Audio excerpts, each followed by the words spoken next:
They threw champagne in my face, called me trash, questioned if my baby was even his. His mother offered me $100,000 to disappear and sign over custody of my unborn child. But here's what they didn't know.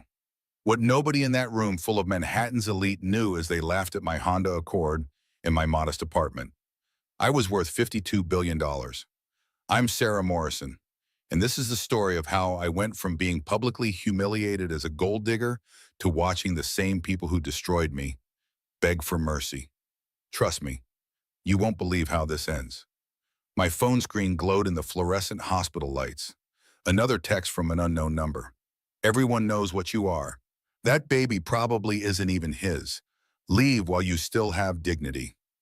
I deleted it, just like I deleted the 17 others that came before it. My hand went to my belly. 5 months pregnant. Far enough along that strangers smiled at me on the subway. Far enough along that I couldn't hide it anymore. Far enough along that the Whitfield family decided they wanted to take my baby away from me. But I'm getting ahead of myself. 6 months earlier, I was someone else entirely. Or rather, I was pretending to be someone else entirely. My name is Sarah Catherine Morrison. I'm 28 years old. My father is Richard Morrison, founder and CEO of Morrison Technologies. You've probably heard of it.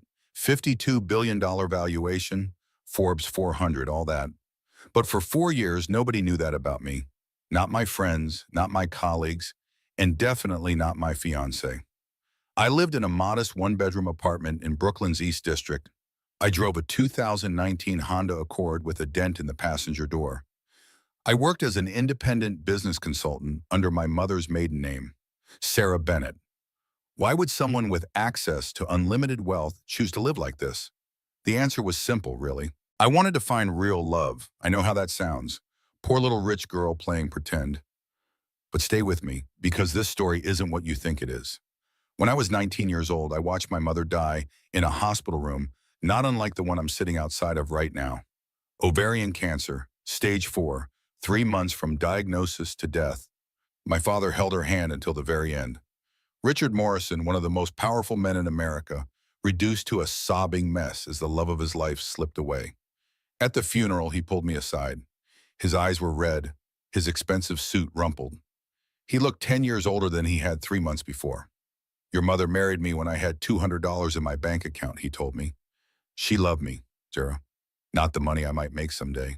Not the status or the houses or any of it. She loved me. That's real love, sweetheart. I was 19 and grieving and desperate to understand something, anything about the randomness of death. I want to know if someone can love me like that, I said. Just me. Not the trust fund or the last name or the connections. Just me. My father looked at me for a long moment. Then he nodded. Then go find out, he said. But be careful, sweetheart. Not everyone deserves you. So I did. I rented an apartment. I built a consulting business from scratch. I drove a sensible car and shopped at regular grocery stores and learned how to budget for the first time in my life. And it was freeing. For 4 years, I was just Sarah Bennett, regular person, nobody special, nobody's target. My best friend Becca was the only one who knew the truth. She understood better than anyone. Rebecca Hartford came from Boston Brahmin money, old families with old rules. When she came out as gay at 23, her parents gave her a choice. Go back in the closet or leave the family. She chose herself, changed her name to Becca Hart, built her own life. We met at a networking event for women entrepreneurs, bonded over cheap wine and the shared experience of hiding from our pasts. She became my business partner, my roommate for a while, and my fiercest protector. You meeting his family this weekend? Becca asked one Thursday morning, appearing in my apartment doorway with 2 coffees. I looked up from my laptop where I'd been reviewing a client proposal. Yeah, dinner at their estate in Greenwich. And you're still not telling them who you really are? Not yet. I need to know they'll accept me as I am first. Becca set down my coffee with more force than necessary. Rich families are different, Sarah, I should know.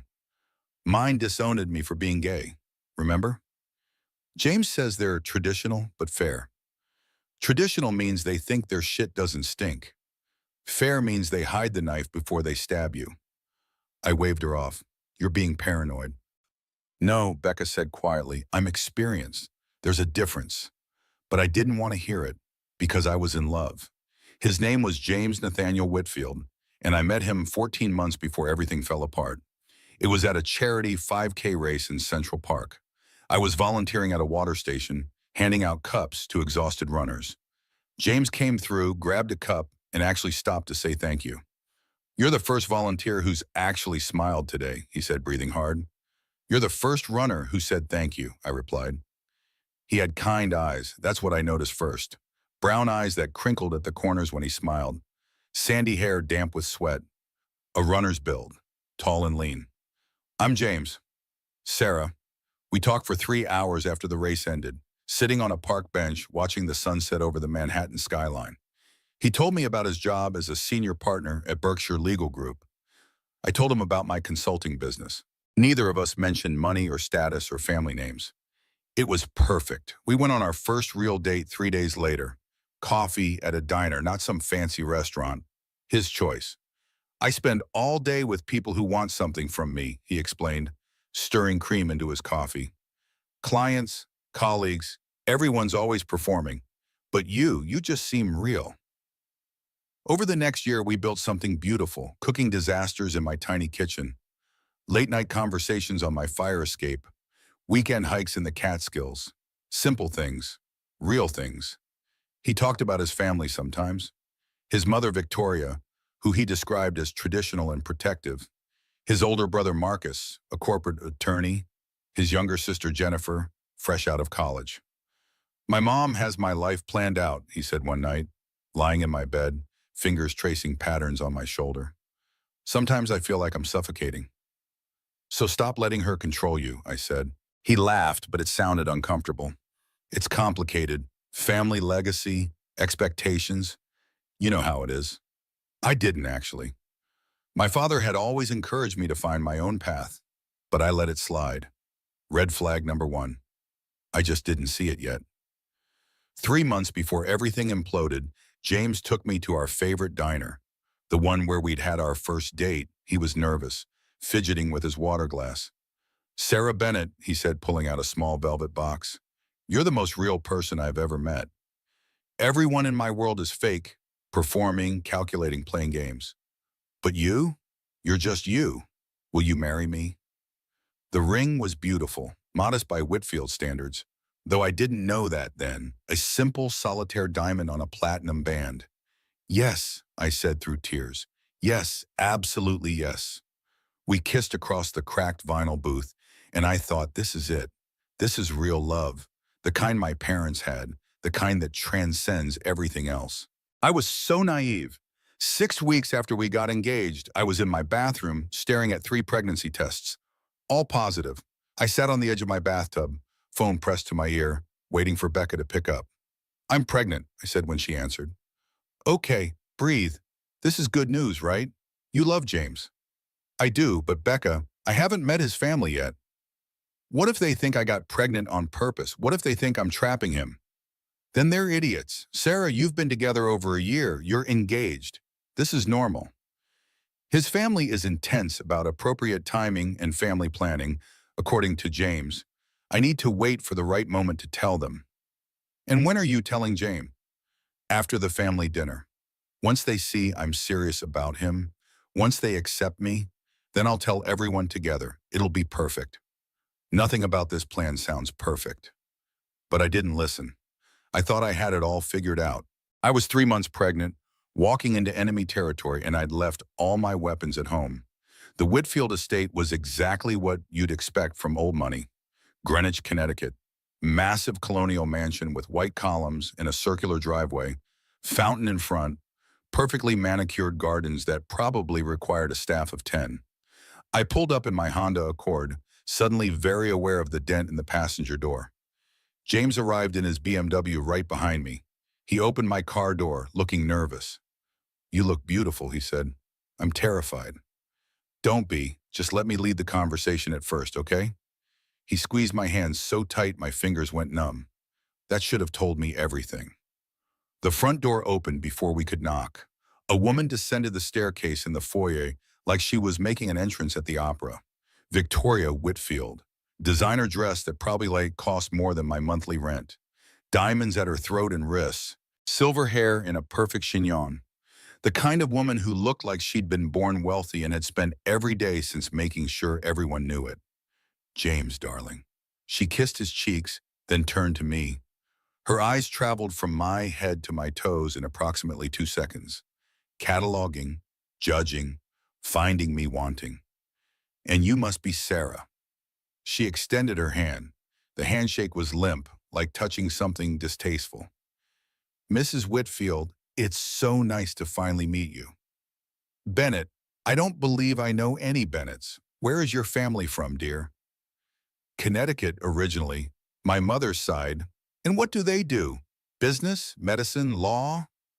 Before I could answer, a man appeared from a side room. Tall, sharply dressed, already looking at his phone. Marcus Whitfield, James's older brother.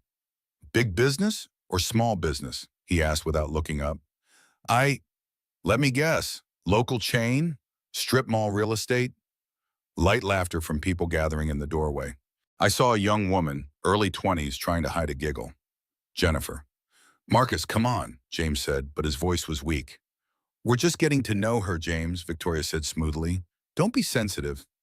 We moved to the dining room. Formal table set for 12. Extended family members I hadn't expected. Aunts, uncles, cousins, all watching me with varying degrees of curiosity and judgment. And across from James, in the seat I'd assumed would be mine, sat another woman. She stood when we entered, moving to hug James with easy familiarity. James, so good to see you outside the office. She was beautiful, polished, expensive looking in a way that seemed effortless. Her hand lingered on James's arm. Amanda, this is Sarah, my fiancée.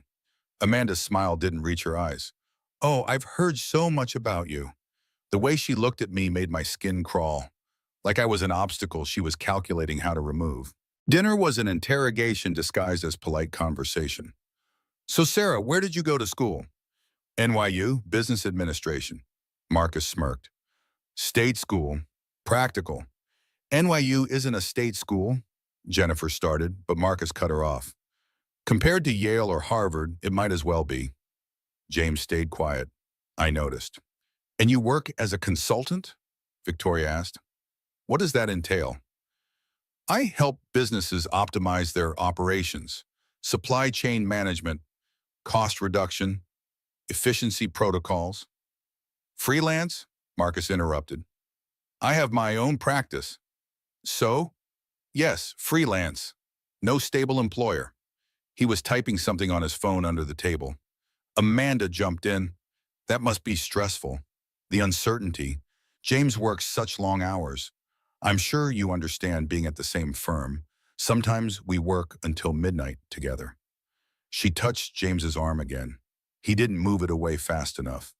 James mentioned your colleagues, I said through gritted teeth. Oh, we're more than colleagues. We're a team. Right, James? Amanda's a good attorney, James said uncomfortably. Victoria launched into a 5-minute monologue about Amanda's pedigree. The Pierce family, very well established. Her great-grandfather was something or other important. I sat there choking on overpriced wine, watching my fiancé fail to defend me. Then Marcus's phone buzzed. He smirked. Interesting. Sarah, you live in the East District? The table went quiet. Yes, Brooklyn. Isn't that area rough? High crime? It's a working neighborhood. I like it. Where exactly? Victoria asked. Near Prospect Park. Marcus scrolled on his phone. I'm looking at property values. One-bedroom apartments there go for what, $1,800 a month? Condescending silence. James, your parking spot costs more than her rent. Laughter rippled around the table. That's enough, Marcus, James said, but there was no force behind it. I'm just making conversation. Victoria's cold smile. And your car, dear? What do you drive? A Honda Accord, 2019. It's reliable. How economical, Marcus's wife added. More laughter. Amanda leaned forward with fake sympathy. I think it's sweet, very down to earth. Her tone made sweet sound like an insult. James sat there. His face was red, but he didn't defend me. He didn't tell them to stop. He just let it happen. Then Victoria delivered the killing blow. Sarah, forgive me for being direct, but I have to ask, what do you bring to this marriage? I couldn't breathe. I'm sorry. James comes from a family with significant resources and legacy. What do you contribute, apart from affection? I have my own career. I'm independent, with $47,000 in student loans and a credit score of 680. My face drained of color. How do you know that? I'm an attorney. I have resources. Basic background check. I turned to James. You knew about this? He was caught, trapped. I, they asked me to. They just wanted to understand your background. You gave them permission to investigate me? We protect our families, Sarah, Victoria said. Surely you understand. It's standard procedure for families like ours, Amanda added. I stood up so fast my chair scraped. I need to use the restroom. Walking down the hallway, I heard voices from a study. The door was cracked. She's a gold digger, Marcus. It's obvious. Absolutely. Look at the numbers. Drowning in debt, barely getting by, then suddenly lands James. She saw him coming from a mile away. Victoria's voice, cold and certain. We'll handle this quietly. I'll offer her money to leave. If that doesn't work, we have other options. Mom, that's insane. Jennifer, James loves her. James is thinking with his heart, not his brain. We need to protect him from himself. I can have my investigator dig deeper, find something we can use. Do it. I want ammunition. My hand covered my mouth. I backed away, shaking. When I returned to the dining room, I looked at James. We need to leave now. Sarah, let's just... Now, James. In the driveway, rain starting to fall, it all came out. Your family thinks I'm a gold digger. They're just protective. They'll warm up. They investigated me, James. Your brother pulled my credit score at dinner. I know. And that was over the line, but you knew. You gave permission. They asked for basic information. I didn't think they'd... You didn't think, or you didn't care? I got in my car before he could answer, drove away, left him standing in the rain. 2 blocks away, I pulled over and sobbed. I was 3 months pregnant with his baby. And his family thought I was trash. The flowers arrived the next morning. A massive bouquet that barely fit through my apartment door. Roses, lilies, orchids. The card read, I'm so sorry. Please forgive me. Let me make this right. James? Becca looked at them with disgust. Flowers, the universal language of I fucked up, but don't want to actually change. He probably means well. Probably? There was a knock. James stood in my doorway, looking like he hadn't slept. Sarah, please, can we talk? I let him in against my better judgment. I was wrong, he said immediately. Completely wrong. I should have defended you. I should have shut my family down the second they started. I'm sorry. Why didn't you? I don't know. I freeze around my mother. I always have. But I'm going to fix this. How? I called her this morning, told her she was out of line, told her she needs to apologize to you and give you a real chance. And? She agreed. She wants to have dinner again. Just the immediate family. Smaller, more intimate. A fresh start. I wanted to believe him so badly it hurt. I love you, he continued, taking my hands. I'm going to marry you. My family will come around, but even if they don't, I choose you. Please give me one more chance. One more chance. How many times in my life would I give people one more chance? Okay, I said, but James, if they pull anything, they won't, I promise. We kissed. I felt relief flood through me. That night, lying in bed together, he whispered, I'm going to spend the rest of my life making you happy. I almost told him about the baby. Almost. The words were right there. James, I need to tell you something. What is it? But something stopped me. Some instinct. I'm just really glad we're okay. The words I should have said stayed trapped in my throat. Saturday morning arrived too quickly. Becca helped me get ready, brushing out my hair. You sure about this? He stood up to them. It'll be different this time. And if it's not, then I'll tell them who I really am and watch them choke on their champagne. Becca actually smiled at that. Now that I'd pay to see. But when I pulled up to the estate, there were more cars than expected. James met me at the door, looking confused. I didn't know they invited the extended family. You said small, intimate. That's what my mother told me. Victoria appeared, all smiles. Sarah, welcome back. I hope you don't mind. Everyone wanted to meet you properly.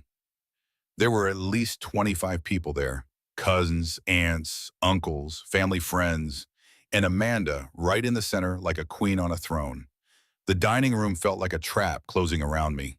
Everyone seated, all eyes on me. Victoria stood with her wine glass.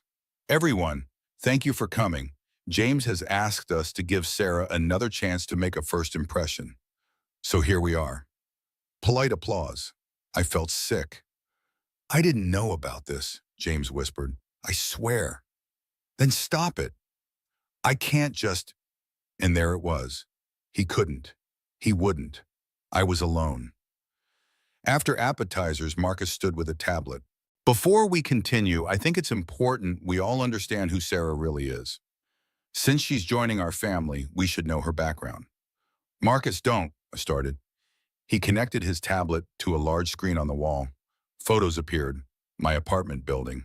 Brick exterior. No doorman. My car on the street. Dent visible. Me shopping at a discount grocery store in sweatpants and no makeup.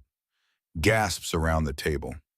This is Sarah's apartment building, Marcus narrated. East District, Brooklyn, built in 1987. Average rent $1,850. He clicked to the next slide. This is her car, 2019 Honda Accord, Kelly Blue Book value, $18,400. Another click. Financial documents. Credit score 680. Student loan debt 47,000. Savings account balance 12,300. Annual income from her consulting business at approximately 78,000. Compared to James's annual income of 850,000. The room erupted in whispers. She's broke. This is embarrassing. Amanda's fake concern. Oh my God, Sarah, I'm so sorry your privacy was violated like this. But her smile was triumphant. I stood up. How dare you? Sit down, dear. We're not finished. You had me followed? You invaded my privacy? Marcus was calm, collected. I protected my family, and based on these numbers, it's clear what you're after. Marcus, that's enough, James said weakly. James, look at the facts. She has nothing. You have everything. She saw an opportunity and took it. That's not true, Victoria's voice cut through the chaos. Then explain yourself. Why didn't you mention your financial situation?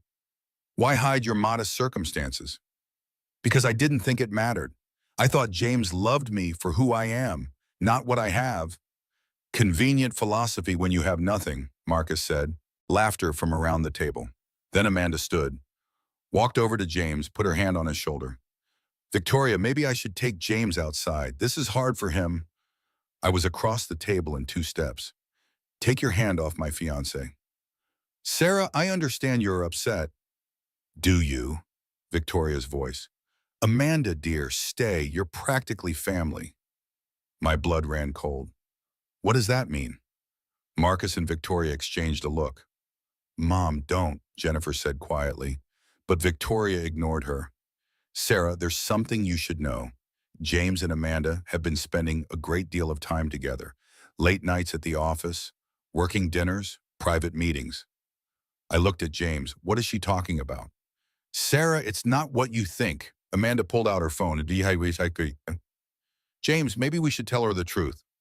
The truth about what? Marcus delivered it like a verdict. They've been sleeping together. The room spun. What? No, James was panicking. That's not... Sarah, I haven't... Amanda's voice dripping with fake sympathy, okay? James, we agreed we'd tell her together. Gently. You're lying. She showed me her phone. Text messages. Can't stop thinking about last night. When can I see you again? This is complicated, but I don't want to stop. You've been cheating on me? No, I swear, those texts are... I don't know how. James, please, Amanda said. Don't make this harder. Sarah deserves the truth. Victoria stood. James, lying will only make this worse. Marcus nodded. Just admit it, brother. You made a mistake. Now we're fixing it. I looked at the man I loved, the father of my unborn child. He stood there, speechless, unable to defend himself. In that moment, I realized it didn't matter if it was true or not. He wasn't strong enough to fight for me. My hand went to my stomach, a unconscious gesture, protective. Jennifer gasped, "Oh my God, are you?" Everyone looked. The truth came out like a confession. "I'm pregnant." Silence, then chaos. "What? How convenient." James looked shocked, genuinely shocked. When were you going to tell me?" "Tonight. I was going to tell you tonight. I have known for 6 weeks." Marcus seized on it immediately. 6 weeks? And you didn't tell your fiancé? That's suspicious. Victoria's face was stone. "Is it even his?" The words hit me like a physical blow. "What did you just say?" "It's a fair question, given your financial situation and the timeline." "She probably got pregnant on purpose," Marcus added. Classic gold digger move. Amanda's theatrical shock. "This is insane." I looked at James, really looked at him. "Say something, defend me." He looked between his mother and me, paralyzed by indecision. "Sarah, we should probably do a paternity test, just to be sure." My world ended in that moment. "You think I would lie about this?" "I don't know what to think right now." "You didn't tell me because I wanted to wait for the right moment, because I didn't want them to think exactly what they're thinking." Victoria was already in control mode. "We'll arrange for a paternity test immediately, and until we have results, I suggest you stay away from James." "We'll also need you to sign an NDA, Marcus said. "We can't have you going to the press with false accusations." I looked around the table. Every face was cold, judging, accusing. "I'm 3 months pregnant," I said to James. "I've been pregnant since before your family started investigating me. This baby is yours, and the fact that you're questioning it tells me everything I need to know." Sarah, wait. "I need my car keys, now." Victoria stepped forward. "I don't think you should be driving in your emotional state." "Give me my fucking keys." Marcus held them up, smirking. "These keys? I took them when you arrived. Didn't want you leaving before we finished our conversation. They'd trap me. Planned it. I was never supposed to leave with my dignity intact." I ran to the front door. Rain was falling harder now. I called for an Uber with shaking hands. James followed. "Sarah, please, let's talk about this inside." "Don't touch me. I love you. I'm sorry I questioned." "You let them call me a whore. You let them question if your baby is even yours. You stood there and did nothing while they destroyed me." I was trying to process. "You're weak. I see that now. You'll never stand up to them." "Never." The Uber pulled up. I got in. "Sarah, I'll fix this. I promise." But I was already gone. I thought that was rock bottom. I thought it couldn't get worse. I was so naive. For 48 hours, I thought I'd regained control. I blocked James's number, ignored his emails, told myself I could do this alone, raise my baby without the Whitfield family's poison. Becca stayed with me, sleeping on my couch, making sure I ate and showered and functioned like a human being. "You need to call your father," she said for the 100th time. "If I reveal who I am now, it proves them right, that I'm only valuable because of money. Who cares what they think?" "Sarah, they're destroying you." "I care. I need to know I tried to be loved for me." "You tried. You learned James can't do it. That's not your failure. It's his." I was 3.5 months pregnant, still in that stage where I could hide it under loose clothing. But not for much longer. My phone rang. A client. I answered, desperate for normalcy. "Sarah, I'm sorry, but we're going to have to put our contract on hold." "What?" "Wait, we can't be associated with—" "I saw the articles. I'm sorry." "What articles?" I Googled my name after she hung up. The headlines made me nauseous. "Mystery woman attempts to trap Manhattan heir." "Gold digger claims pregnancy in desperate bid for Whitfield fortune." "Sources say Sarah Bennett has history of targeting wealthy men." My photo from the dinner, my apartment, my car, all over gossip blogs and society pages. I read one article aloud, voice shaking. "Sources close to the family say Bennett deliberately hid her financial struggles and engineered a pregnancy to secure her future." "Marcus," Becca said immediately, "he's using his legal connections to blacklist you." 2 more clients called that day to cancel contracts. Then 3 more the next day. My business was dying. Your business can recover, Becca said.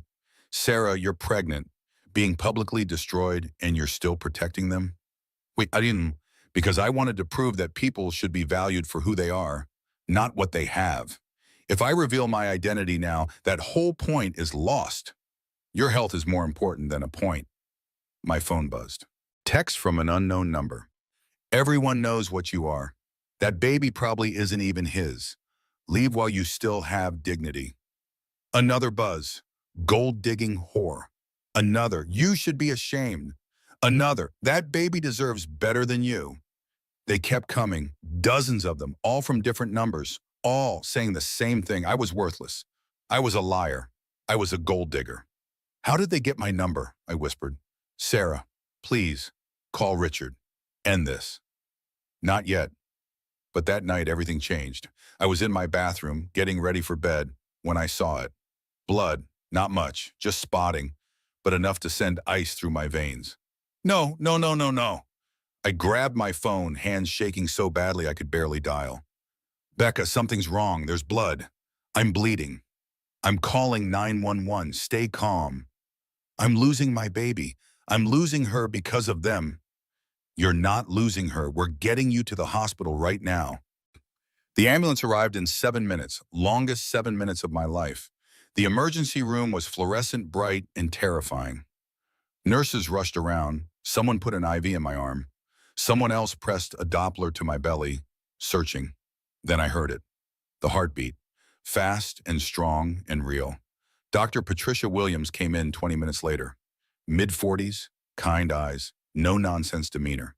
Sarah, you're experiencing a threatened miscarriage. The baby still has a heartbeat, but you're in serious danger of losing the pregnancy. What do I need to do? Complete bed rest, zero stress, and I mean zero. Your blood pressure is dangerously high. If this continues, you could develop preeclampsia, which is life-threatening for both you and the baby. I can't. I have to work. You have to rest. Whatever is causing this stress needs to stop immediately. Do you understand? I nodded, crying. Becca explained to Dr. Williams. She's being harassed, publicly, legally. Dr. Williams' face hardened. Then that needs to end. Sarah, I'm admitting you overnight for observation. But long-term, you need to remove yourself from whatever toxic situation is causing this. They put me in a room, monitors beeping, IV dripping, hand on my stomach. I'm so sorry, I whispered to my baby. I'm so sorry I put you through this. Becca came back with terrible coffee, sat beside my bed. Okay, no more playing games. I'm calling Richard. Wait. No more waiting. Sarah, you almost lost your baby, because you're trying to prove some philosophical point to people who don't deserve your consideration. I wanted someone to love me for me, and you found out James can't. You learned that lesson. But lesson time is over. Now it's war. I stared out the window at the New York skyline. Lights twinkling in the darkness.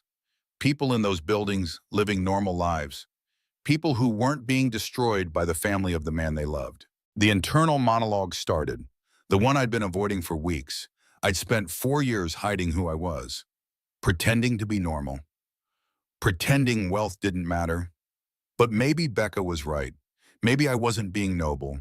Maybe I was testing people, setting them up to fail. James never had a chance to love all of me because I never showed him all of me. I erased my father, my history, my accomplishments. That's not honesty.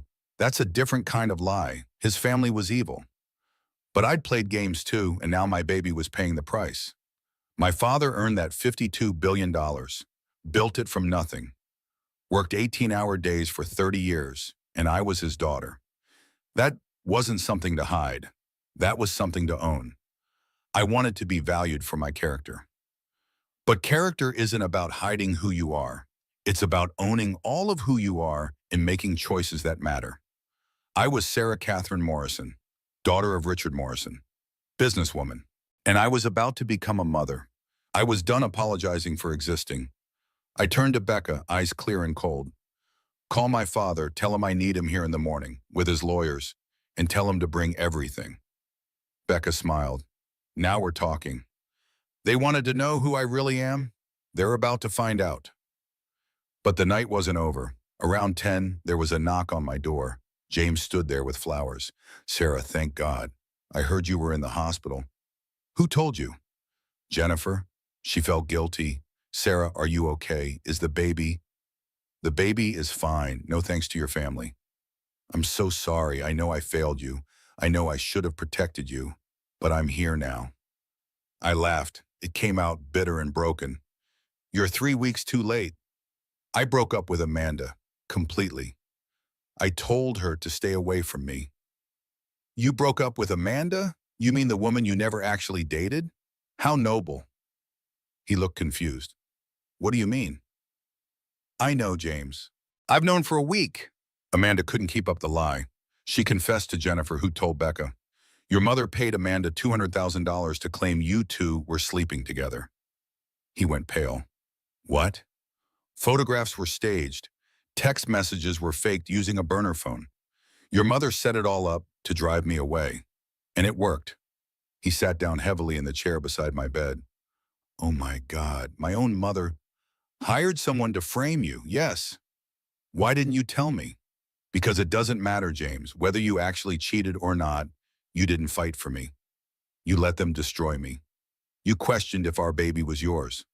I was confused. They were throwing so much at me, and you crumbled. That's who you are. That's who you'll always be when it comes to your family. Silence, long and heavy. Let me make it right. Come stay with me. I'll protect you now, I swear. No. Sarah, I love you. You love the idea of me. You loved Sarah Bennett, the simple, uncomplicated girl who made you feel like a good guy. But you don't actually know me. Then let me get to know you, the real you. It's too late. A nurse knocked and entered awkwardly. Miss Bennett, I need to speak with you about something sensitive. What is it? We received a call this afternoon from someone claiming to be a concerned family member. They said you're mentally unstable and shouldn't be unsupervised during your pregnancy. I sat up. What? I'm required by law to file a report with social services when we receive credible concerns about maternal fitness. Credible? This is harassment. I understand, but there's now a flag on your file. Social services will likely follow up. I'm so sorry. James's phone rang. Marcus. He answered it, and I heard Marcus's voice on speaker. Just giving you a heads up, little brother. Mom's lawyers are preparing to file for emergency custody once the kid is born. We have documented evidence of Sarah's instability, her financial desperation, her pattern of deception. Judge will side with us. You can't do this? Already done. Tell Sarah to sign the paperwork we sent. $100,000 in full custody to the Whitfield family. She can visit on holidays. He hung up. That was it. The moment everything became crystal clear. They weren't just trying to humiliate me. They were trying to steal my baby before she was even born. My father arrived at 7 the next morning with 3 lawyers and a look on his face that could melt steel. Richard Thomas Morrison in full CEO mode was something to behold. Tailored suit, silver hair perfectly styled, presence that commanded every room he entered. He saw me in the hospital bed and his face crumpled for just a second. Then the steel was back. Sweetheart. He hugged me carefully, mindful of the IV and monitors. Tell me everything, every detail. So I did, all of it. The dinners, the humiliation, the investigation, the fake affair, the pregnancy accusations, the legal threats, the smear campaign, the CPS call. By the end, his jaw was clenched so tight I thought it might shatter. He turned to his lawyers. I want complete background on the Whitfield family. Financial, legal, personal. Every skeleton in every closet. 6 hours. Sir, we already started when Becca called last night. We have preliminary findings. And the lead attorney, a sharp-eyed woman named Catherine, pulled out a tablet. The Whitfield family is leveraged beyond their means. They're property rich, but cash poor. Their real estate empire is impressive on paper, but they're carrying $800 million in debt. They're one recession away from collapse. My father smiled. It wasn't a nice smile. Interesting. Another attorney, a man named David, spoke up. Also, Morrison Holdings LLC owns 40% of Whitfield Properties through a shell investment you made 5 years ago. I sat up. You own part of their company? It was a good investment opportunity. I had no idea you'd end up dating into that family. But now it's useful. Catherine continued. Marcus Whitfield is also vulnerable. We found evidence of witness tampering in a case from 3 years ago. The Harrison case. He bribed a court clerk. Can we prove it? Yes. My father nodded. Good. What else? Amanda Pierce grew up in a trailer park in Kentucky, changed her name from Mandy Perkins when she was 22. Her mother is currently incarcerated for check fraud. Amanda's been hiding her background for years. I almost felt sorry for her, almost. Here's what we're going to do, my father said, turning to me. We're going to request one final meeting with the Whitfield family. You'll tell them you're willing to sign their paperwork, the custody agreement, the NDA, all of it. But I'm not. No, you're not, but they don't know that. We get them all in one room, confident and smug. Then we reveal who you really are. And then we destroy them. Becca grinned. I love this plan. Dad, I need to do this myself. I need to be the one who tells them. Are you strong enough? I thought about my baby, about my mother, about every woman who'd ever been told she wasn't good enough. I'm not the same person I was a month ago. They made sure of that. My father smiled. This time it was genuine. Then let's go to war. I called James from my hospital room that afternoon. He answered immediately. Sarah, are you okay? Can I come see you?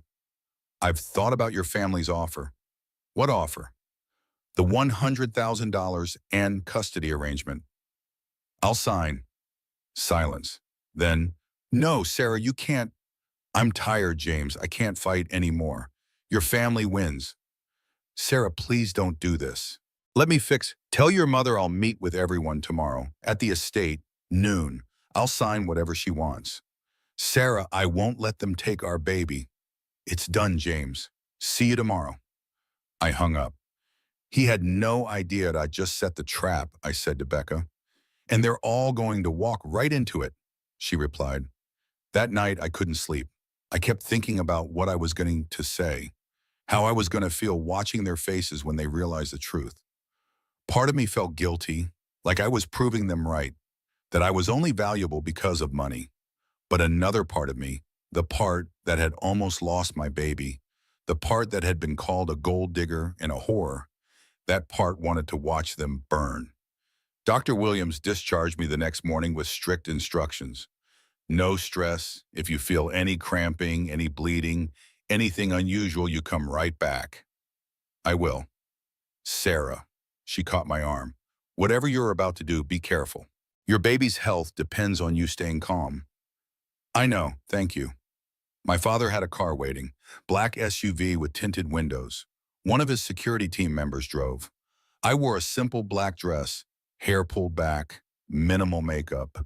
I wanted to look exactly like who I'd been to them. Poor, desperate, defeated. Let them think they'd won. The drive to Greenwich felt longer this time.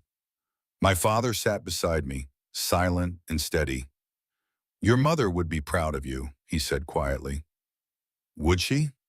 She always said the measure of a person isn't how they act when they have power. It's how they act when they think they don't. I'm not sure I'm being very measured right now. No, but you're being strong. There's a difference. We pulled up to the Whitfield estate at exactly noon. Victoria was waiting at the door, practically vibrating with triumph. Sarah, I'm glad you've come to your senses. May I come in? Of course. The dining room was full. Victoria, Marcus, Amanda, Jennifer, the extended family. Lawyers at the far end of the table. James looking miserable in the corner. They'd set up papers at the head of the table, a pen beside them. I sat down. Marcus stood. These are the terms: $100,000 immediate payment, full custody of the child to the Whitfield family upon birth. You may have supervised visitation twice per month. You will sign an NDA prohibiting you from discussing this arrangement or making any claims about our family. James will have no legal responsibility to you. James looked sick. I never agreed to this. James, quiet, Victoria snapped. I picked up the pen, looked at it. Let them think I was considering. And if I sign, you'll stop the smear campaign? Immediately, Marcus said. You'll stop threatening my business? We'll even help restore your reputation, within reason. And James? Victoria's smile was cold. James will move on, with someone more appropriate. Amanda shifted in her seat, still hoping. I thought about my mother, about my father, about the baby growing inside me. I set the pen down.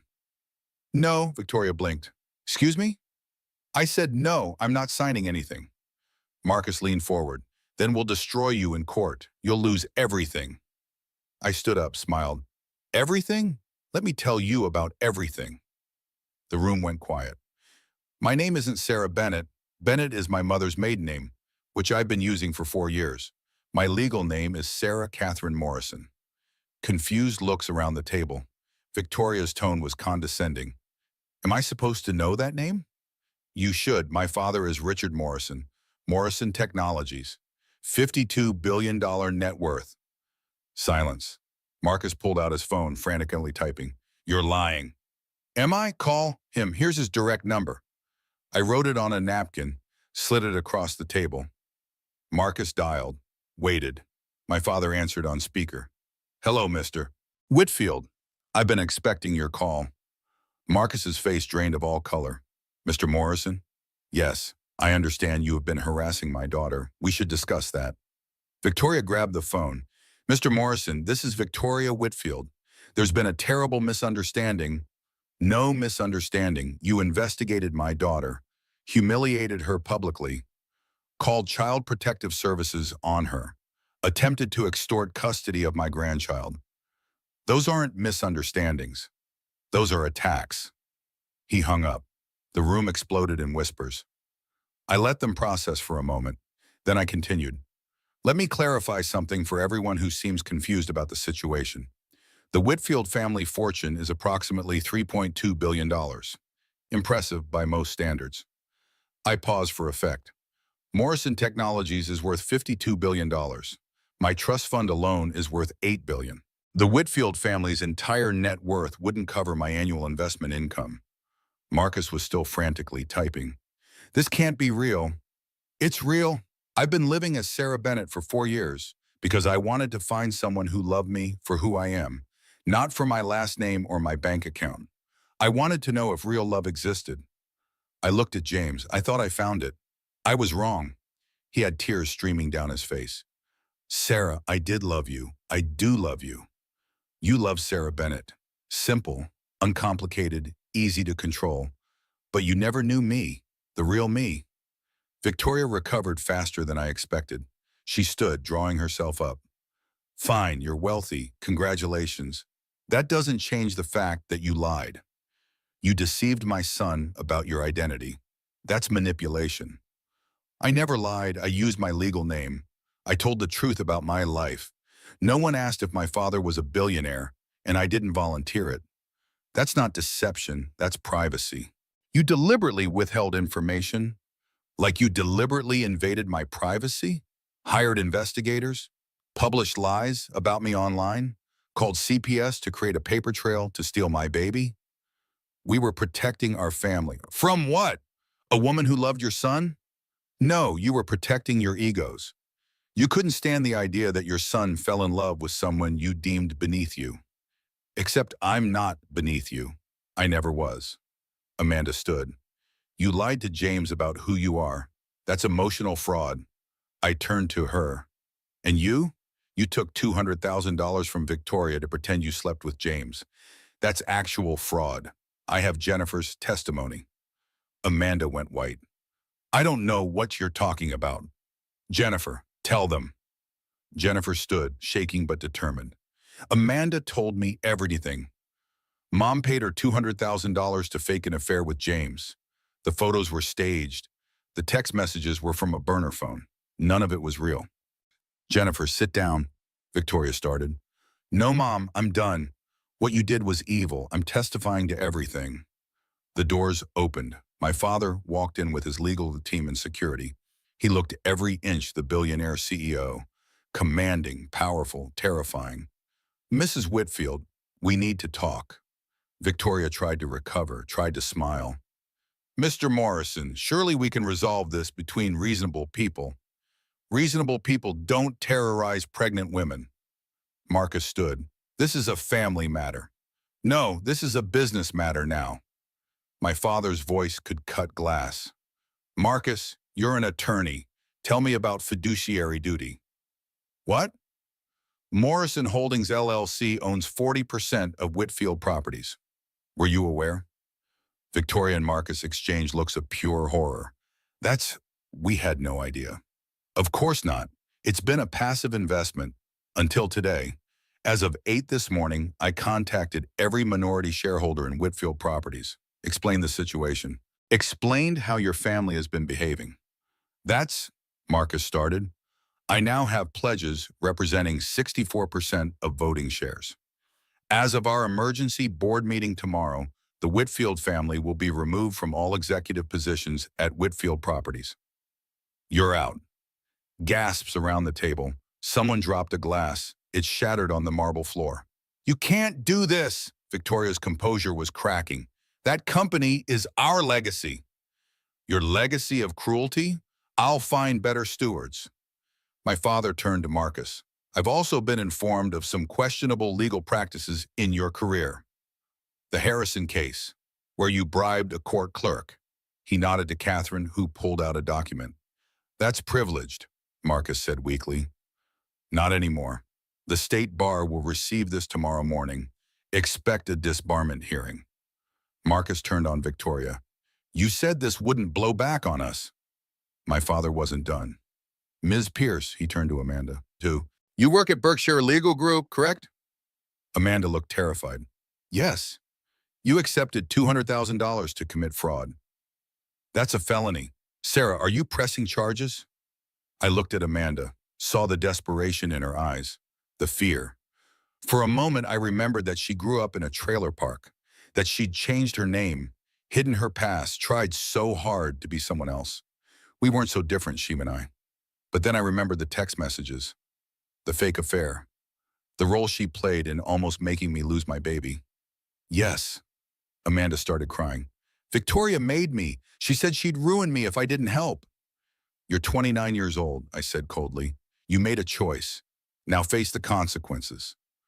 My father turned to Victoria last. And you called Child Protective Services on my daughter while she was pregnant. You attempted to manufacture a case for custody. That's conspiracy, harassment, and abuse of the legal system. I was protecting my family. From what? A woman who loved your son? No, you were protecting your ego. You couldn't stand that someone you deemed unworthy was going to be part of your family. I was never unworthy, I said. You were just too blind to see it. James finally spoke. He'd been silent through all of this, devastated and broken. Mom, stop. Just stop. James, don't you dare. You did this, all of it. You destroyed the woman I loved because she wasn't suitable by your insane standards. But she's better than all of us combined. He turned to me. Sarah, I know I don't deserve forgiveness. I know I failed you when it mattered most. But I'm asking, begging, let me be a father to our daughter. I'll sign whatever custody arrangement you want. I'll go to therapy. I'll do whatever it takes. Not to get you back. I've lost that right. But to be there for our child. I looked at him for a long moment. You should have fought for me when it mattered. I know. I'll regret that every day for the rest of my life. But our daughter deserves a father. Please don't punish her for my failures. Something in his voice got through to me. Maybe it was the way he said our daughter. Maybe it was seeing him finally stand up to his mother. Maybe I was just tired. Dad, I said to Richard, draw up a co-parenting agreement. Supervise visitation until he proves he can stand up for himself. Therapy is mandatory. James's face crumpled with relief. Thank you. Thank you. I'm not doing this for you. I'm doing it for her. I turned to address the entire room. I came to this house a month ago, hoping to be accepted by people who matter to the man I loved. Instead, you showed me exactly who you are. You judge people by their bank accounts. You value legacy over character. You weaponize your wealth to control and destroy. I put my hand on my stomach. My daughter will never know people like you. She'll be raised to value kindness, integrity, and strength. She'll know her worth has nothing to do with money, though she'll have plenty of it, and she'll know that the right people will see your value without you having to prove it. I turned to leave. My father and his team followed. Victoria's voice stopped me at the door. "Sarah, please. We made a mistake. A terrible mistake. Can't we start over?" I looked back. She looked smaller somehow, older, desperate. "You don't get second chances with me, Mrs. Whitfield. You showed me who you are when you thought I was powerless. That's all I need to know." I walked out, heard the explosion of voices behind me, but I was already gone. In the car, my father squeezed my hand. "You did good, sweetheart." Did I? I feel like I just became everything I was trying to avoid, using money as a weapon. No, you used the truth as a weapon. The money was just the truth they didn't know. There's a difference, is there? Oh, yes, because you didn't do this to hurt them. You did it to protect your daughter. That's not cruelty. That's strength. I leaned against his shoulder. What happens now? Now they face the consequences of their actions. The board meeting is tomorrow. Marcus's disbarment hearing will be scheduled within the month. Amanda will likely take a plea deal, and the Whitfield family will have to figure out how to survive without their company. And James, that's up to you. 3 days later, the story broke. Not because we leaked it. Someone at the dinner did, probably one of the extended family members, trying to get ahead of the narrative. Billionaire heiress exposes Manhattan family's gold digger accusations. Morrison Technologies heiress reveals identity after harassment. How one family's cruelty cost them everything. My phone exploded with calls. Reporters, old clients wanting to apologize. People I hadn't spoken to in years. I ignored most of them. But one call I took, from Dr. Williams. "Sarah, I saw the news. I'm calling to check on you." "I'm okay, resting like you said." "Good, because that level of stress, what you went through, it could have killed you and the baby. I'm glad you got out." "Me too." You know what I tell my patients? The ones in bad situations? I tell them that leaving isn't giving up. It's choosing yourself. You chose yourself and your daughter. That takes courage. After she hung up, I thought about that. I'd spent 4 years trying to prove I could be loved without money, trying to prove my worth wasn't tied to my bank account. But maybe I'd been asking the wrong question. Maybe it wasn't about proving my worth to others. Maybe it was about knowing my worth for myself. I was Sarah Catherine Morrison, daughter of a self-made billionaire, daughter of a woman who married for love, consultant who built her own business, soon-to-be mother. All of those things were true. All of those things mattered. And anyone who couldn't see that, they didn't deserve to be in my life. The next 6 months passed in a blur. The Whitfield family lost control of Whitfield Properties at the emergency board meeting. My father installed new leadership. The company actually started performing better without them. Marcus was suspended from practicing law pending his disbarment hearing. Last I heard, he was working as a consultant for a third-tier firm at a fraction of his previous salary. Amanda took a plea deal. No jail time, but probation and community service. She also lost her job. I heard through Jennifer that she'd moved back to Kentucky. Victoria became a social pariah. The society pages that had once fawned over her now chronicled her fall. Invitations dried up. Friends stopped calling. She aged 10 years and 6 months. And James? James went to therapy 3 times a week, cut financial ties with his family, moved into a modest apartment in Brooklyn, started working as a public defender, something he'd apparently wanted to do before his mother pushed him toward corporate law. He showed up to every scheduled visitation. On time, sober, present. When Emma was born on a cold February morning, he was there. Not in the delivery room because I wasn't ready for that, but in the waiting room. And when I finally let him hold her, 12 hours after she was born, he cried. "She's perfect," he whispered. "Thank you. Thank you for letting me be part of this." Grace Morrison. 7 pounds, 3 ounces, my father's eyes, my mother's nose, a temperament that was all her own. She was everything. I moved out of my Brooklyn apartment and into a penthouse in Tribeca. Not because I needed to, but because I wanted to. Wanted the space, wanted the security, wanted to stop pretending. I started Morrison Ventures, a venture capital firm focused on investing in women-owned businesses, particularly women who'd been told they weren't good enough, women who'd been underestimated. Becca joined as my partner. We made an incredible team. The first company we invested in was run by a woman who'd escaped an abusive marriage with nothing but her kids and a business plan. We gave her $2 million. 3 years later, her company was worth $50 million. That felt better than any revenge ever could.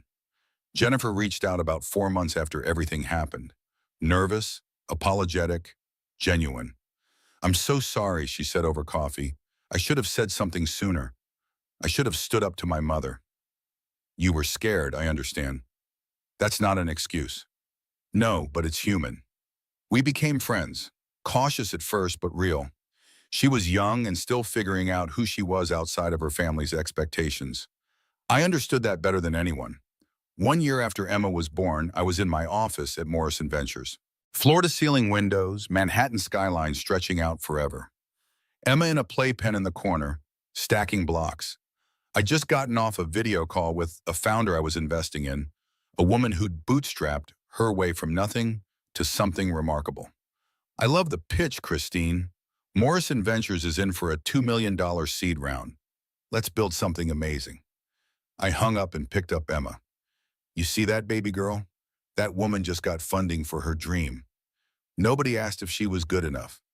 She just is." Emma babbled something that might have been mama, or might have been nothing. I kissed her head. Becca came in with coffee. "James is downstairs. Visitation day." "Send him up." James entered a few minutes later. He looked different, less polished, more grounded, carrying a stuffed elephant for Emma. "Hey, Emma Bean." Emma reached for him immediately. She knew her daddy now, loved him even. I handed her over, watched them together. He was gentle with her, patient, present. "How was your week?" I asked. "Busy, won a case, pro bono client, kid who got caught up in the system. Felt good." "That's great. How about you?"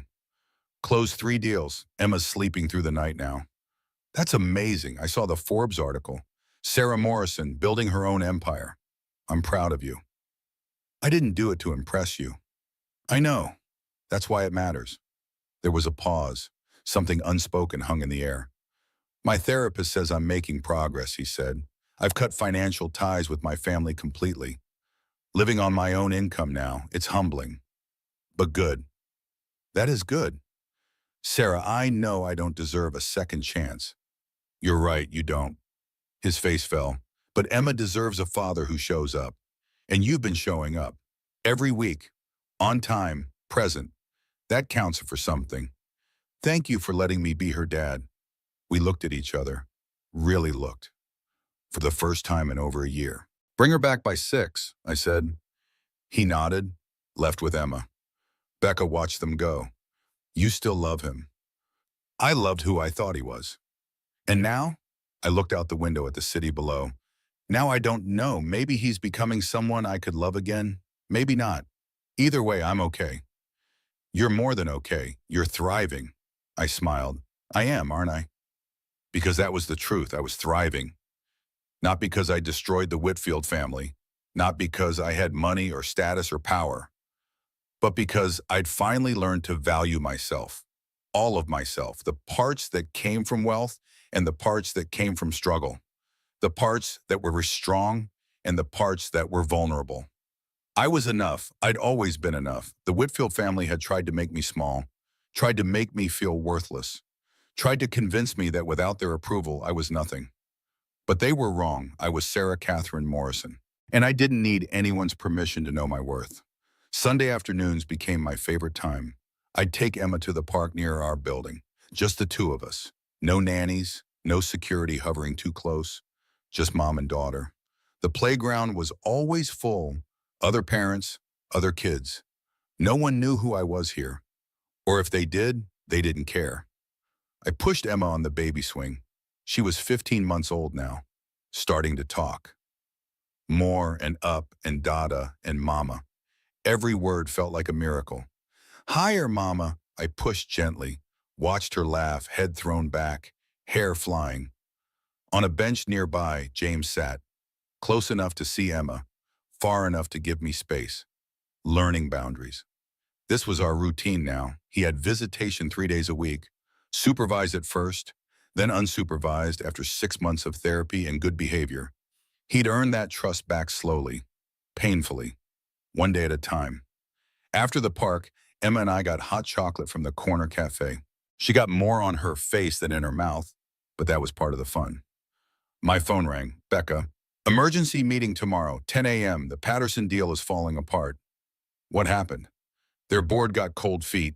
They don't think a woman-run VC firm can handle a $20 million investment. I felt the old familiar anger rise. Schedule it. I'll be there.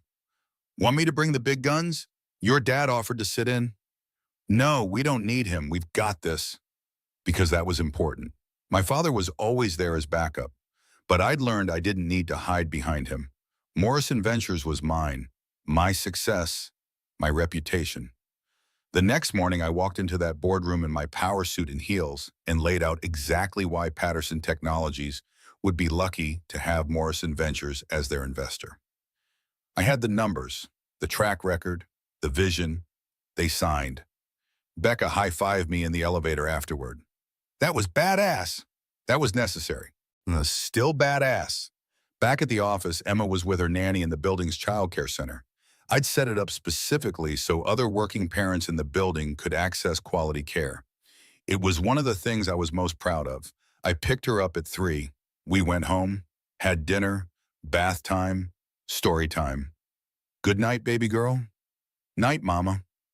I stood in her doorway, watching her sleep. This tiny human who'd changed everything, who'd made me fight when I wanted to give up, who'd shown me what really mattered. The Whitfield family had tried to take her from me. The thought still made my blood boil, but they'd failed. And now Emma was growing up knowing she was loved, knowing she was wanted, knowing her worth had nothing to do with money or status or what family she came from. Later that night, I couldn't sleep. I found myself going through old photos on my phone, pictures of James and me from before everything fell apart, laughing at the park where we met, cooking in my tiny kitchen. Happy. We'd been happy. Had it all been a lie? No, I didn't think so. I think James had genuinely loved me. He'd just loved his family's approval more. And when forced to choose, he'd chosen wrong. But people could change. I'd seen it in him over the past year. The way he'd cut ties with Victoria, the way he showed up for Emma, even when it was hard, the way he was building his own life, his own identity, separate from the Whitfield name. Was it enough? I didn't know. My therapist, a woman named Dr. Karen Walsh, asked me that every session. Do you want to reconcile with James? I don't know. What would that look like for you? I don't know. Sarah, you're allowed to want things, even complicated things. What if I want him back, but I also never want to risk feeling that way again? Then you're human. Both things can be true. The truth was I'd built a good life, a full life. Emma, my business, my friends. I didn't need James to be happy, but sometimes late at night I missed him. Missed the person he'd been before his family got involved. Missed the easy intimacy. Missed having a partner. Was that enough to try again? 3 months later, I got my answer. James asked if we could meet, just the two of us. No, Emma. He had something he wanted to say. We met at the diner where he'd proposed, our booth in the corner, the same cracked vinyl seats. Thank you for coming, he said. What's this about? He took a breath. I've been in therapy for 18 months now, working through a lot of things, my relationship with my mother, my patterns of conflict avoidance, the way I failed you. I waited. My therapist asked me what I wanted, what would make me happy, and the answer is you. It's always been you. James, wait, let me finish. I know I don't deserve another chance. I know I hurt you in ways that can't be undone.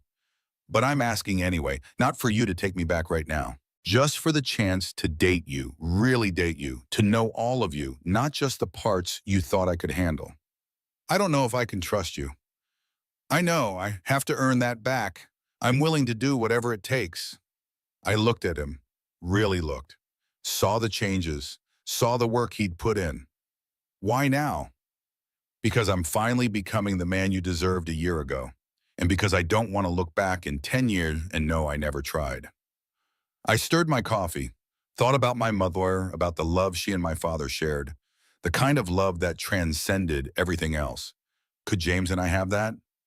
Maybe, with work, with time, with a lot of therapy. One date, I said finally. That's all I'm promising. One date. We'll see how it goes. His face lit up. Really? Really, but James, ground rules. We go slow. I mean glacially slow. No rushing, no pressure. And the second you start putting your family before me again, we're done forever. I understand.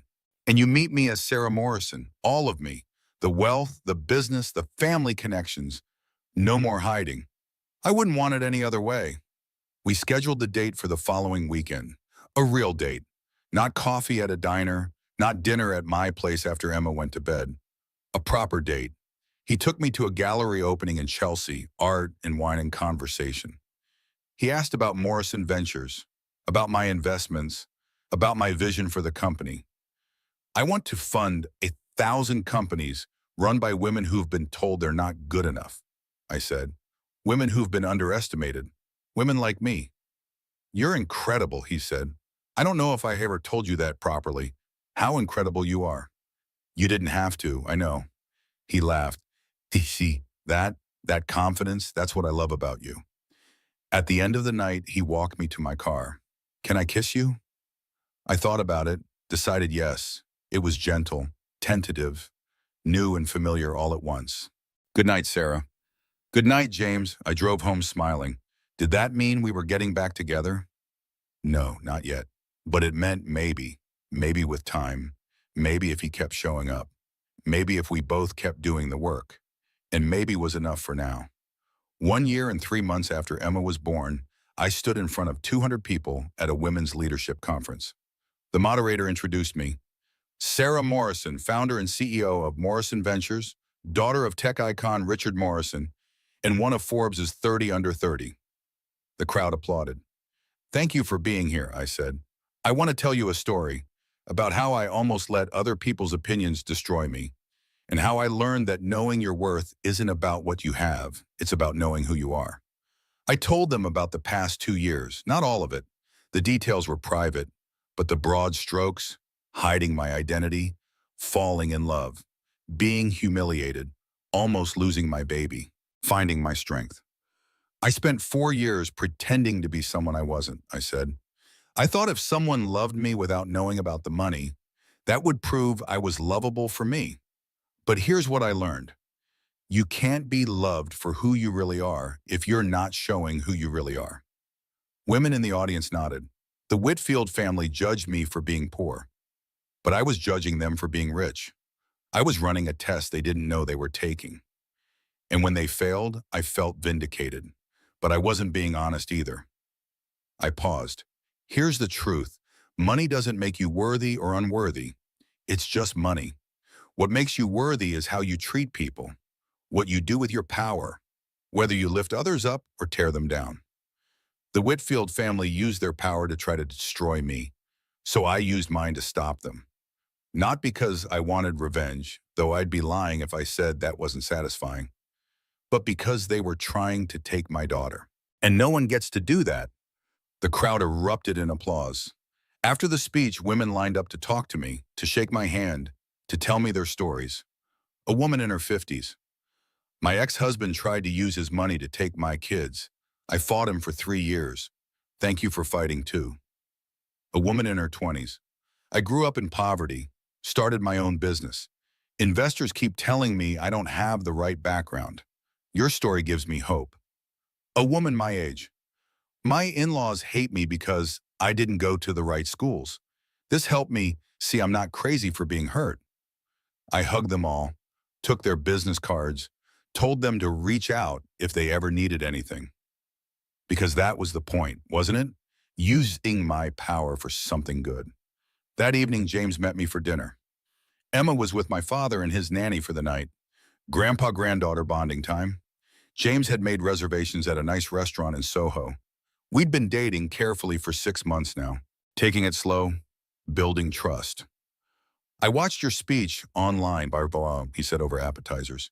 You were amazing. Thank you.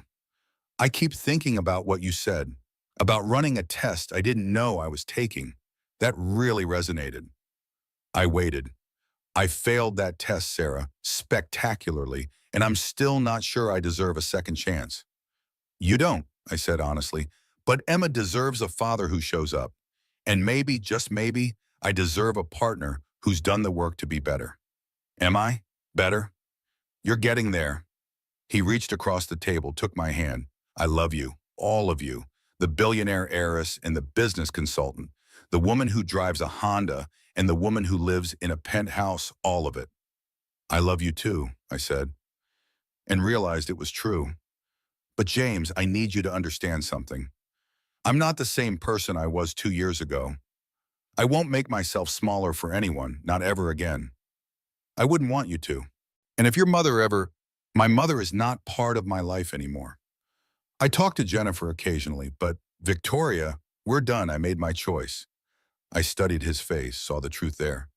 Okay, okay, okay, I'm willing to really try this. Not just dating, but really trying. He smiled. It reached his eyes this time. I promise I won't let you down. You better not, because there are no more chances after this. We finished dinner, walked through Soho holding hands, stopped in a gallery, looked at art, talked about everything and nothing. It felt right, not perfect. There was still wariness, still caution, still the memory of how badly he'd hurt me, but right. Later that night, back at my place, we sat on my couch, Netflix playing in the background, his arm around my shoulders. Can I ask you something, he said. Sure. Do you think we would have made it if I'd known who you really were from the start? I thought about that. I don't know, maybe. Maybe you would have loved me for the wrong reasons. Maybe you wouldn't have been able to separate Sarah from Morrison. And now? Now you know both. You love Sarah Bennett. Now you get to choose if you love Sarah Morrison. All of her. I do. Then maybe we have a shot. We kissed, slow and deep and full of promise. This wasn't a fairy tale ending. There was no magical transformation, no overnight fix. But it was real, messy and complicated and real. And that was enough. The day Morrison Ventures closed its 10th major investment, I threw a party at my office. Nothing fancy, just my team, some founders we'd invested in, friends and family. Emma ran around with the other kids, laughing and free. Becca gave a toast to Sarah, who proved that being underestimated is just another word for opportunity. Everyone cheered. My father pulled me aside. Your mother would be so proud. I wish she could see this. She does, sweetheart. I really believe that. I looked around the room. At the life I'd built. 2 years ago, I'd been sitting in a hospital hallway thinking my life was over. Now I was here. Jennifer arrived late, apologetic. Sorry, work ran over. How's everything? Good, really good. How's the nonprofit? Amazing. Affordable housing feels meaningful, you know? She paused. Victoria asks about you sometimes, about Emma. I tensed. What do you tell her? That you're thriving, that she lost the best thing that could have happened to this family. Part of me felt bad for Victoria. She'd lost everything. But mostly I felt nothing. She'd made her choices. James arrived with Emma on his shoulders. She squealed with delight. Later, he pulled out a small box. Inside was a key. The key to my apartment. Sarah, I know we're taking things slow, but I want you to know you always have a place with me, whenever you're ready. I'm not ready to move in together yet. I know, but keep the key anyway. I looked at the key, at him, at the life we were carefully rebuilding. Okay. After most guests left, Becca and I stood at the window, Emma asleep nearby. You did it, Becca said. Everything you said you wanted. I guess I did. How does it feel? I thought about the journey, the pain, the growth. It feels like I finally know who I am. Sarah Catherine Morrison, all of me, the billionaire and the business owner and the money. All of it. And the Whitfields? They showed me who they were. I believed them, and I moved on. Becca raised her glass. To moving on. To moving on. We looked out at Manhattan, at the city that had witnessed my fall and my rise. The Whitfield family had called me a gold digger. They'd tried to destroy me, but in the end, they'd only destroyed themselves. I'd survived, more than survived, thrived, not because I'd hurt them back, but because I'd shown them that their opinion of me never mattered in the first place. I was enough. I'd always been enough. 3 months later, James proposed again. Same diner, same booth. Sarah Catherine Morrison, I failed you once. I won't fail you again. I know who you are now, all of you. Will you marry me? I looked at the ring, at him, at everything we'd overcome. Yes, but we're doing this my way. Small wedding, just the people who matter. Whatever you want. And prenup. He laughed, obviously. And if you ever let anyone treat me the way your family did, I'll walk away from them first, every time. You and Emma are my family now. We kissed across the cracked vinyl booth, the same place where everything started and ended and began again. This time it was real. This time I knew exactly who I was and what I was worth. And that made all the difference. 2 years after Emma was born, I married James in a small chapel upstate, 30 people. My father walking me down the aisle. Emma as flower girl, scattering petals everywhere except the actual path. James waited at the altar, tears already streaming. We'd written our own vows. Sarah, he began, voice shaking. 2 years ago, I failed you. I let you face cruelty alone. I chose my family over you. I can't undo that, but I promise that from this day forward, you come first, always, you and Emma. You're my family now. My turn. James, I spent 4 years hiding who I was, trying to prove I could be loved without money. But real love isn't about hiding. It's about being fully seen and choosing to stay anyway. You've seen all of me now, and you've done the work to become the man you wanted to be. I choose you too. We kissed as everyone cheered. At the reception, my father gave a toast welcoming James to the family. James stood, shook his hand, tears in both their eyes. Later, dancing to our first song, James whispered, "Thank you for giving me a second chance. You did the work, I just showed up. You showed me what strength looks like. You changed my life. You changed mine too." 5 years later, Morrison Ventures had invested in over 50 companies. Emma was 7, brilliant and kind. James and I had 2 more children. Victoria sent birthday cards. I sent polite thank yous. We never spoke. Marcus became a consultant.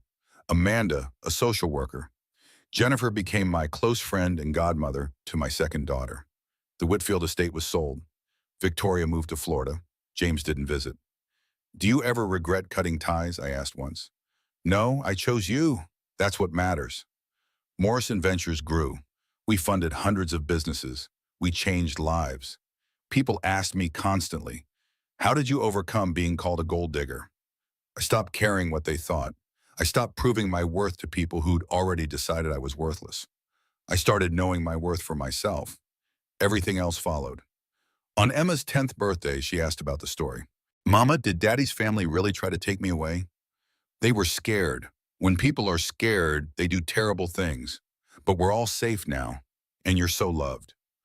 That night, James and I sat on our balcony. "You know what the best revenge was?" I said. "What?" "Living well, building something meaningful, raising kind kids. That's the real victory." I thought about that hospital hallway. Pregnant, alone, thinking my life was over. I'd been so wrong. The Whitfield family had tried to break me, but they'd failed, because I'd learned the most important lesson of all. My worth wasn't dependent on their approval or my father's money. My worth was inherent, unshakable, undeniable. I was Sarah Catherine Morrison, and I knew exactly what I was worth. Years later, I gave speeches at conferences everywhere. They called me a gold digger. They tried to steal my baby. They thought they could break me. But here's what they didn't understand. I was never digging for gold. I was already standing on a mountain of it. But the real truth was simpler. I survived because I chose to. I thrived because I refused to let their judgment define me. That's the story I told my children. That's the story I lived every day. Know your worth. Never apologize for who you are. The right people will see your value without you having to prove it. The wrong people, they don't deserve space in your story.